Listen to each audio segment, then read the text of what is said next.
বাংলাদেশে এই মুহূর্তে একটি খুবই গুরুত্বপূর্ণ সময় আমরা পার করছি এবং জাতীয় নাগরিক পার্টির থেকে মূলত জানার বিষয়গুলো আপনাদের হচ্ছে, আমি যতটুকু বুঝি যে জুলাই সনদের বিষয়টা, সংস্কারের বিষয় এবং প্রতীকের বিষয়ে আপনাদের হয়তো জিজ্ঞাসা আছে, এবং নির্বাচন নিয়ে আমাদের সামগ্রিক প্ল্যান কি, পরিকল্পনা কি, সেই বিষয়ে হয়তো আপনাদের এবং জনগণের পক্ষ থেকে অনেক কৌতূহল আছে। আমরা জুলাই সনদের ব্যাপারে আমাদের অবস্থান খুবই স্পষ্ট করেছি। জুলাই সনদ যেদিন স্বাক্ষর অনুষ্ঠান হয় সেদিনই আমরা স্পষ্ট করেছি। আমরা বলেছি যে জুলাই সনদ বাস্তবায়ন প্রক্রিয়া কিভাবে হবে সেইটা নিশ্চিত না হওয়া পর্যন্ত এই স্বাক্ষর অনুষ্ঠানটা কেবলই আনুষ্ঠানিকতা, কেবলই একটি কাগজের সাইন, যার মূল্য কেবলই কাগজে মূল্য। এবং বাংলাদেশের ইতিহাসে আমরা 90-এর গণ অভ্যুত্থানের পরেও আমরা এরকম ত্রিদলীয় জোটের রূপরেখা দেখেছিলাম, যেটা মূলত ছিল জনগণকে একটা প্রতারণা করা, জনগণকে একটা লোক দেখানো, একটা ঐক্যমত করে ক্ষমতায় যাওয়া এবং ক্ষমতায় গিয়ে এই সংস্কার এবং ঐক্যমতের সবকিছুই ভুলে যাওয়া। ফলে এই ভুল আমরা করব না, 90-এর পুনরাবৃত্তি বাংলাদেশে আমরা হতে দিব না, আমরা এই কথাটি বলেছি। সে কারণে আমরা সনদ অনুষ্ঠানে স্বাক্ষর করিনি, স্বাক্ষর হওয়া থেকে বিরত থেকেছি। তবে আমরা বলেছি আমরা স্বাক্ষর করতে চাই। এই ঐক্যমত প্রক্রিয়ার শুরু থেকে আমরা ছিলাম। জুলাই গণ অভ্যুত্থানের এক দফার ঘোষণার মধ্যে দিয়ে বাংলাদেশের সংস্কার এবং পরিবর্তনের আলাপটি শুরু হয়েছিল। ফলে এই সংস্কারের পুরো অগ্রযাত্রাতে আমরা ছিলাম বৈষম্যবিরোধী ছাত্র আন্দোলনের ব্যানারে, পরবর্তীতে নাগরিক কমিটি এবং নাগরিক পার্টির ব্যানারে। ফলে অবশ্যই আমরা সংস্কার চাই এবং স্বাক্ষর করার জন্যই আমরা অপেক্ষা করছি। আমরা আজকে শুনেছি যে ঐক্যমত্য কমিশনের পক্ষ থেকে সুপারিশমালা, যেটা আমরা চেয়ে আসছিলাম, সেই সুপারিশমালাটা প্রধান উপদেষ্টার কাছে দেওয়া হবে। আমরা এখনো নিশ্চিত নই যে সেটি এখনো হস্তান্তর করা হয়েছে কিনা, আপনারা ভালো বলতে পারবেন। তবে আমরা বলেছি যে জুলাই সনদ বাস্তবায়ন যে আদেশ, সেই আদেশই আমরা খুবই সুনির্দিষ্ট কয়েকটি বিষয় দেখতে চাই। একটি হচ্ছে নোট অফ ডিসেন্ট বলে কোনো বিষয় থাকবে না। যেই সব বিষয়ে ঐক্যমত হয়েছে অথবা ঐক্যমত কমিশন যেগুলোকে লিপিবদ্ধ করেছে সংবিধান সংস্কার বিষয়ে, সেই বিষয়গুলো সম্পূর্ণ গণভোটে যাবে এবং জনগণ রায় দেবে সেই বিষয়গুলা পরিবর্তিত হবে কিনা আমাদের সংবিধান। দ্বিতীয়ত আমরা বলেছি যে গণভোটের মাধ্যমে অনুমোদিত হবে, এবং এই যে আদেশটা, এই আদেশটা হচ্ছে ডক্টর মোহাম্মদ ইউনূস জারি করবেন, ডক্টর মোহাম্মদ ইউনূস কর্তৃক আসবেন। কারণ এই আদেশের বা এই সংস্কারের ভিত্তিটা হচ্ছে জুলাই গণ অভ্যুত্থান, এবং জুলাই গণ অভ্যুত্থানের যে জনগণের সার্বভৌম ক্ষমতা, বিদ্যমান সংবিধানের অধীনে এই ধরনের সাংবিধানিক আদেশ দেওয়ার কোনো সুযোগ নাই।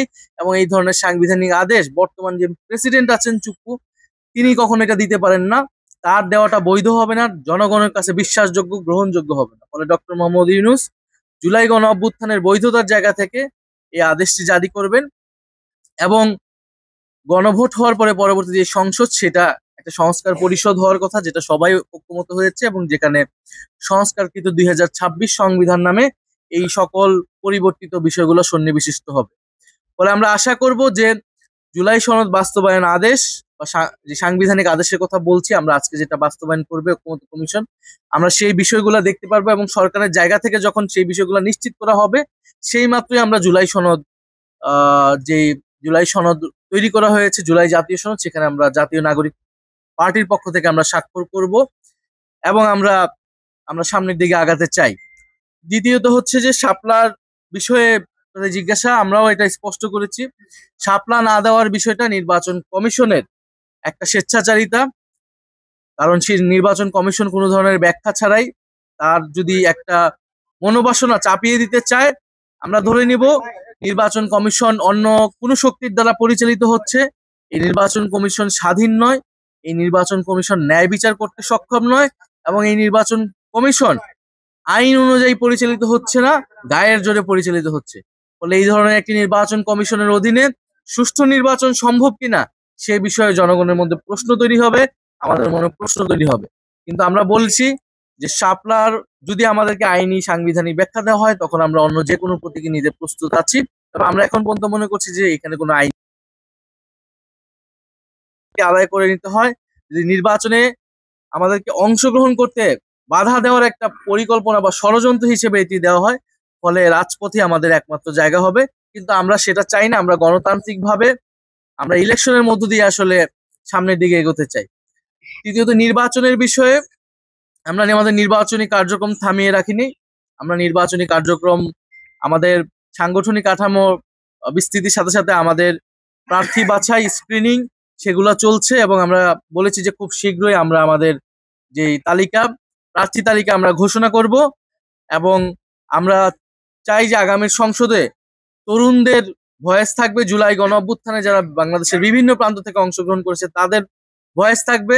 পাশাপাশি সারা বাংলাদেশের বিভিন্ন গ্রহণযোগ্য মানুষ যারা সমাজ পরিবর্তনের জন্য কাজ করতে চায়, বিদ্যমান রাজনীতিতে যাদের সুযোগ হয়নি কখনো, সেই ধরনের মানুষগুলোকে আমরা উঠিয়ে আনতে চাই। আমরা ছাত্র, তরুণ, শ্রমিক, কৃষক, মধ্যবিত্ত এবং সামাজিকভাবে নেতৃত্ব গ্রহণযোগ্য যে মানুষগুলো রয়েছে এবং প্রবাসী আমাদের ভাই বোনেরা যারা রয়েছে তাদের সকলের সমন্বয়ে, নারী এবং সংখ্যালঘু সকলের সমন্বয়ে আমরা একটি প্রার্থী তালিকা ঘোষণা করতে চাই।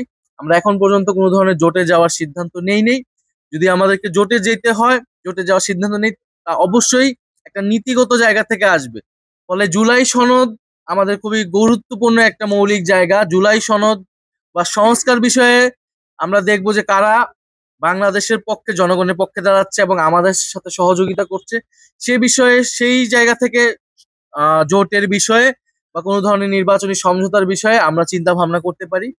কিন্তু যদি সংস্কারের বিপক্ষে কেউ দাঁড়ায়, যদি বাংলাদেশের মানুষের স্বাধীনতা, সার্বভৌমত্বের যে নতুন আকাঙ্ক্ষা তৈরি হয়েছে তার বিরুদ্ধে দাঁড়ায়, এই ধরনের কোনো শক্তির সাথে বা যাদের ইতিহাসের অনেক দায়ভার রয়েছে, এই ধরনের কোনো শক্তির সাথে আমরা জোটে যাওয়ার ক্ষেত্রে আমাদেরকে অনেকবার ভাবতে হবে।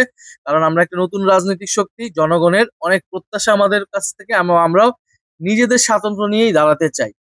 তো এই ৩টি বিষয়ে আমাদের বক্তব্য ছিল। এবং এছাড়া সামগ্রিকভাবে আমরা মনে করি যে বাংলাদেশে সামনের যে নির্বাচন, সেটি গুরুত্বপূর্ণ একটি নির্বাচন। আমরা চাই দ্রুত সময়ের মধ্যেই, ফেব্রুয়ারি যেই টাইমলাইন ঘোষণা করা হয়েছে, ফেব্রুয়ারির মধ্যেই যাতে নির্বাচন হয়। নির্বাচন নিয়ে যাতে কোনো ধরনের অনিশ্চয়তা তৈরি না হয়, এই জন্য সকল পক্ষকেই কাজ করতে হবে।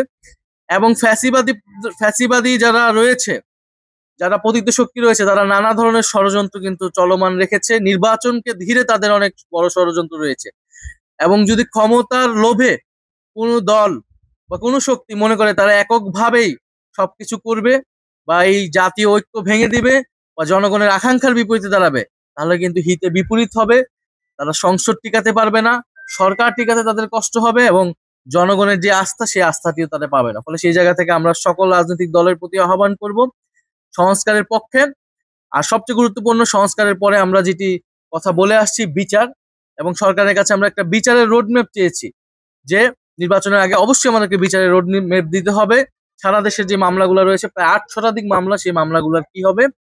এবং ট্রাইব্যুনালে যে গুমের মামলা চলমান আছে সেনাবাহিনীর সদস্যদের নিয়ে বিচারের, সেটা আমরা ধন্যবাদ জানিয়েছি, সাধুবাদ জানিয়েছি। সেই মামলা যাতে অব্যাহত থাকে।